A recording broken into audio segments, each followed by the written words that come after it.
कक्षा 11वीं की स्टूडेंट फाइलें आपका विषय यहाँ पर अर्थशास्त्र का अर्धवार्षिक परीक्षा 2025-26 का पेपर लेके आ चुके हैं।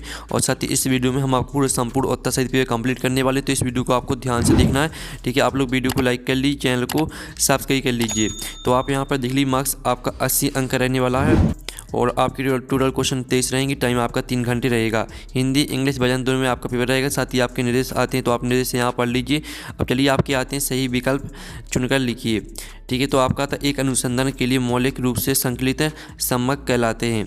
तो आपका था प्राथमिक आंकड़े, तो इसका राइट आंसर हम आपको बताते जा रहे हैं, तो इसका आंसर आपका प्राथमिक आंकड़े हो जाएगा। फिर आपका दूसरा आता है समाचार पत्र द्वारा प्राप्त आंकड़ा है, तो इसका राइट आंसर आपके यहाँ पर द्वितीयक आंकड़ा हो जाएगा। फिर आपका तीसरा आता है जब 2 या 2 से अधिक तत्वों में तुलनात्मक अध्ययन करना हो तो किस चित्र का प्रयोग किया जाता है। तो आपका यहाँ पर जो तीसरे का आंसर रहने वाला है वो आपका हो जाएगा। ठीक है, इसका राइट आंसर आपका यहाँ पर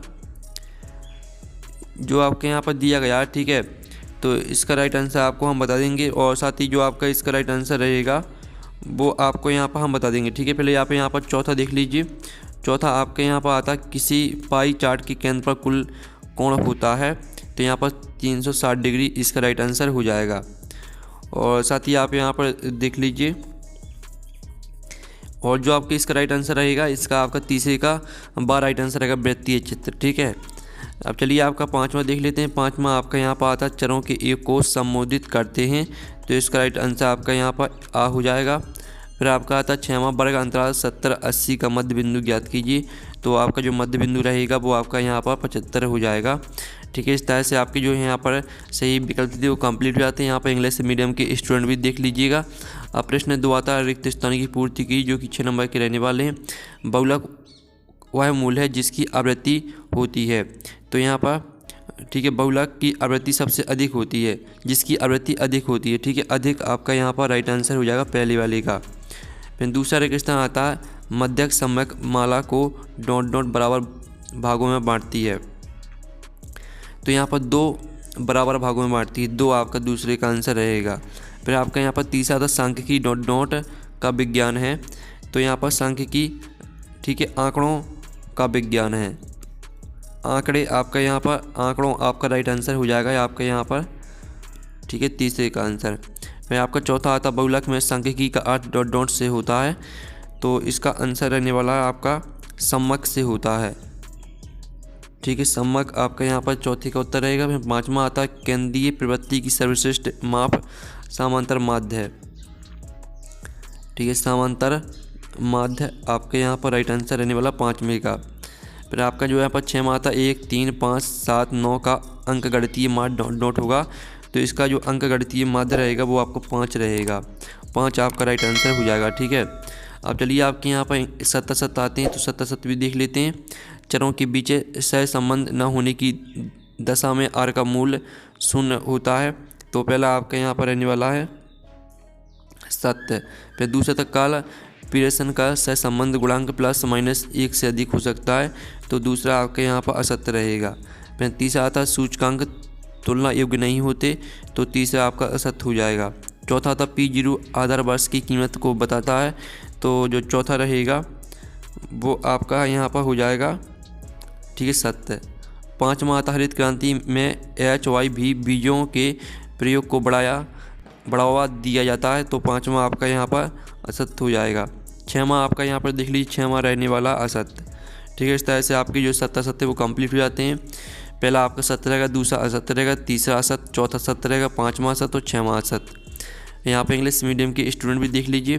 फिर प्रश्न चाहता सही जोड़ी आती हैं। ठीक है, नई आर्थिक नीति, तो इसको आपको 1991 से मैच कर देना है। और जो दूसरी आपकी मैच कर देनी है, दूसरी आपको मैच कर देनी है यहाँ पर। ठीक है, ये आपकी यहाँ पर डी से मैच कर देना है। और जो आपकी वैश्वीकरण है, तो वैश्वीकरण को आपको मैच कर देना है किससे, विश्व अर्थव्यवस्था से।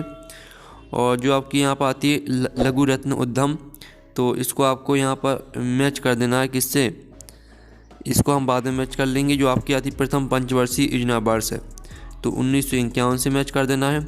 और मानव पूंजी निर्माण का मुख्य स्रोत, तो इसको आपको शिक्षा से मैच कर देना है। और भौतिक संसाधन को आपको यहाँ पर मैच कर देना है यहाँ पर जो भौतिक संसाधन है वो आपकी हो जाएगी क्या, ठीक है, भारत संचार निगम लिमिटेड, ठीक है। और जो आपकी यहाँ पर तीसरी दी गई थी लघु रत्न उद्यम, तो इसकी निष्क्रिय पूंजी से मैच कर देना है। इस तरह से आपकी जो यहाँ पर सही जोड़ी वो कंप्लीट हो जाती हैं। यहाँ पे इंग्लिश मीडियम के स्टूडेंट भी देख लीजिए। प्रश्न 5 आता है, एक वाक्य में उत्तर लिखिए जो कि 7 नंबर के रहेंगे। जैविक खेती क्या है, कृषि विपणन क्या है, क्या ए श्रमिक है, एक बेकारी, एक चोर, एक जुआरी, और क्यों।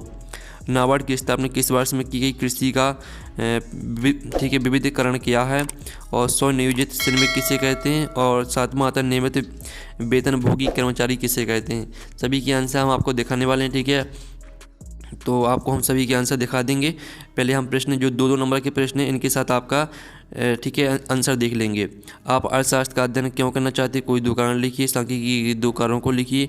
7वां आता अपरिष्कृत, ठीक है, अपरिष्कृत आंकड़े किसे कहते हैं, अथवा आता आंकड़ों का वर्गीकरण किसे कहते हैं, और सरल दंड चित्र किसे कहते हैं, बहुगुणी दंड आरेख किसे कहते हैं। फिर आपको 9वां प्रश्न देख लीजिए। 10वां प्रश्न आता है धनात्मक एवं ऋणात्मक सहसंबंध क्या दर्शाते हैं, अथवा आता हमें सूचकांकों की आवश्यकता क्यों होती है, कोई 2 कारण लिखिए। सभी के हम लिखित आंसर आपको बताने वाले हैं। पहले आप प्रश्न देख लीजिए ध्यान से, ठीक है। 11वां प्रश्न देख लीजिए, 11वें का अथवा वाला प्रश्न देख लीजिए। फिर 12वां आपका प्रश्न आता है योजनाओं का लक्ष्य क्या होना चाहिए, कोई 2 लिखिए। अथवा देख लीजिए उदारीकरण किसे कहते हैं, अथवा आता निजीकरण का अर्थ लिखिए। फिर आपका आता 14वां मानव पूंजी किसे कहते हैं, अथवा आता ग्रामीण विकास किसे कहते हैं। 15वां आता किसी राष्ट्र के आर्थिक विकास में शिक्षा की भूमिका, कोई 2 आपको लिखना है, अथवा देख लीजिए, ठीक है। अब चलिए आपके प्रश्न जो 15 तक 2 अंक के प्रश्न यहाँ पर दिए गए हैं, इनके जो आंसर है वो देख लेते हैं। तो स्टूडेंट आप यहाँ पर देख लीजिए आपके एक शतवाक्य में उत्तर का सोल्यूशन। भौतिक संसाधन क्या है, तो इसका उत्तर देख लीजिए। जैविक खेती क्या है, तो इसका उत्तर भी देख लीजिए। और कृषि विपणन क्या है, तो इसका उत्तर भी देख लीजिए। क्या बेकारी, चोर और जुआरी श्रमिक नहीं, इसका उत्तर नहीं हो जाएगा। 5वें का उत्तर आपका 12 जुलाई 1982 रहेगा। और कृषि का विविधीकरण क्या है, इसका उत्तर भी देख लीजिए। और आप यहाँ पर देख लीजिए आपके यहाँ पर आंसर दिए गए हैं, ठीक है। अब चलिए प्रश्न हम यहाँ पर 6 का उत्तर देख लेते हैं। तो ये आपका प्रश्न 6वें का उत्तर दिया गया, और ये आपका सांख्यिकी के आपके 2 कार्ड दिए गए, अथवा वाले का उत्तर। फिर 7वें प्रश्न का उत्तर देख लीजिए, और 7वें के अथवा का उत्तर देख लीजिए। फिर आपका 8वें प्रश्न का उत्तर, और ये आपका 8वें के अथवा का उत्तर दिया गया है। फिर 9वें प्रश्न का उत्तर देख लीजिए, आपका 9वें प्रश्न का उत्तर रहेगा, और ये आपका 9वें की अथवा का उत्तर रहने वाला है, ठीक है। तो स्क्रीनशॉट आप लेते चलिए। फिर 10वें प्रश्न का उत्तर देख लीजिए, और ठीक है आपका 10वें प्रश्न का उत्तर, ये आपका 10वें की अथवा का उत्तर। फिर आपका 11वें प्रश्न का उत्तर रहेगा, ठीक है। फिर आपके यहाँ पर 11वें की अथवा का उत्तर देख लीजिए, ठीक है, दोनों एक साथ दिए गए हैं। फिर आपका 12वें प्रश्न का उत्तर, और साथ ही 12वें के अथवा दोनों के उत्तर, ठीक है। फिर आपके यहाँ पर 13वें प्रश्न का उत्तर देख लीजिए, ये आपका 13वें प्रश्न का उत्तर यहाँ पर दिया गया। और 13वें का अथवा का उत्तर देख लीजिए, निजीकरण का अर्थ। फिर आपका यहाँ पर 14वें प्रश्न का उत्तर देख लीजिए, मानव पूंजी किसे कहते हैं, इसका उत्तर ग्रामीण विकास किसे कहते हैं, अथवा वाले का उत्तर देख लीजिए। फिर 15वें प्रश्न का उत्तर देख लीजिए, ठीक है, और 15वें के अथवा का उत्तर देख लीजिए। इस तरह से जो आपके 2 नंबर के प्रश्न दिए गए थे उनके सॉल्यूशन कंप्लीट हो जाते हैं। अब स्टूडेंट प्रश्न आपका 16 आता है, ठीक है। निर्यात तथा आयात के निम्नलिखित आंकड़ों को रेखाचित्र द्वारा प्रदर्शित करने हैं, और अथवा में देख लीजिए आप अथवा वाला प्रश्न। फिर 17वां प्रश्न आता समांतर माध्य के कोई 3 गुण लिखना है, अथवा आता माध्यिका के कोई 3 गुण लिखिए। 18वां आता हरित क्रांति क्या, इससे किसानों को कैसे लाभ पहुंचा, कोई 2 व्याख्या कीजिए, इसका अथवा वाला प्रश्न भी देख लीजिए। 19वां प्रश्न आता भारत में कृषि शाख की कोई 3 समस्याओं को लिखिए, अथवा आता भारत की कृषि विपणन व्याख्या के कोई 3 दोष लिखना है आपको। 20वां प्रश्न देख लीजिए, ठीक है, जिसमें आपको समांतर माध्य निकालना है, इसमें आपको बहुलक ज्ञात करना है। 21वां प्रश्न आप यहाँ पर देख लीजिए, और 21वें का अथवा देख लीजिए, ठीक है। फिर 22वां प्रश्न देख लीजिए, 23वां, ठीक है। अब चलिए जो इनके उत्तर है वो हम यहाँ पर देख लेते हैं। तो स्टूडेंट आप यहाँ पर देख लीजिए आपका 16वें प्रश्न का उत्तर रहेगा, और ये आपका 16वें की अथवा का उत्तर रहेगा। फिर 17वां प्रश्न का उत्तर देख लीजिए, समांतर माध्य के 3 गुण और माध्यिका के 3 गुण देख लीजिए। फिर आपके यहाँ पर हरित क्रांति के कारण किसानों को क्या क्या लाभ हुई, तो आप 18वें प्रश्न का उत्तर। और योजना के उद्देश्य के रूप में समानता में समवृद्धि को स्पष्ट करना था, तो ये अथवा का उत्तर हो जाता है। फिर 19वें प्रश्न का उत्तर देख लीजिए, ये आपके 19वें प्रश्न का उत्तर दिया गया है, साथ ही 19वें के अथवा का उत्तर देख लीजिए, ठीक है। फिर आपका 20वें प्रश्न का उत्तर रहने वाला ये वाला, ये आपका 20वें प्रश्न का उत्तर, और ये आपका 20वें के अथवा का उत्तर इसमें यहाँ पर दिया गया, ठीक है, ये आपका 20वें का अथवा का उत्तर। फिर 21वें प्रश्न का उत्तर और 21वें का अथवा का उत्तर देख लीजिए। फिर आपका 22वें प्रश्न का उत्तर और 22वें के अथवा का उत्तर देख लीजिए और 23वें प्रश्न का उत्तर और 23वें के अथवा का उत्तर देख लीजिए। इस तरह से जो आपका पेपर है वो कंप्लीट हो जाता है। इसका पीडीएफ मिल जाएगा आपको टेलीग्राम ग्रुप में, जो आपका पेपर का पीडीएफ है और सॉल्यूशन का पीडीएफ, दोनों पीडीएफ आपको टेलीग्राम में मिल जाएंगे।